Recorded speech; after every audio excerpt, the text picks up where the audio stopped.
எங்க பசங்க வளர்ந்துட்டாங்களே தவிர, அவங்களுக்கு பொறுப்பும், நிதானமும் கொஞ்சம் கூட இல்ல அப்படின்னு பல பேரண்ட்ஸ் சொல்லி கேள்விப்பட்டிருப்பீங்க. பாருங்க, குழந்தை வளர்ப்பு அப்படிங்கிறது குழந்தை பொறந்ததுக்கு அப்புறமா வர்றதில்லங்க.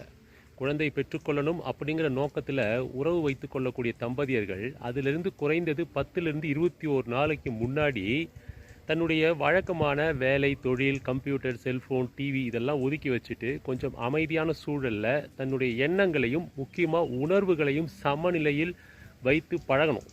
அதுக்கு அப்புறமா உறவு வச்சுக்கிட்டு உருவாகக்கூடிய கருவுக்கு இந்த பொறுமையும் நிதானமும் தானாகவே வரக்கூடிய வாய்ப்பு இருக்குது.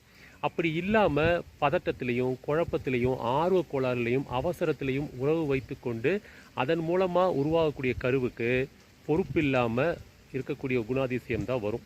அதனால் பெற்றோருடைய பொறுப்புணர்வு அப்படிங்கிறது ஒரு குழந்தை கருவில் உருவாகிறதுலேருந்து தொடங்குது. இதை அடுத்த தலைமுறைக்காவது நாம் சொல்லி புரிய வைக்கணும். அதற்கு பேரண்ட்ஸ் தன்னை பக்குவப்படுத்திக் கொள்வது ரொம்ப அவசியம்.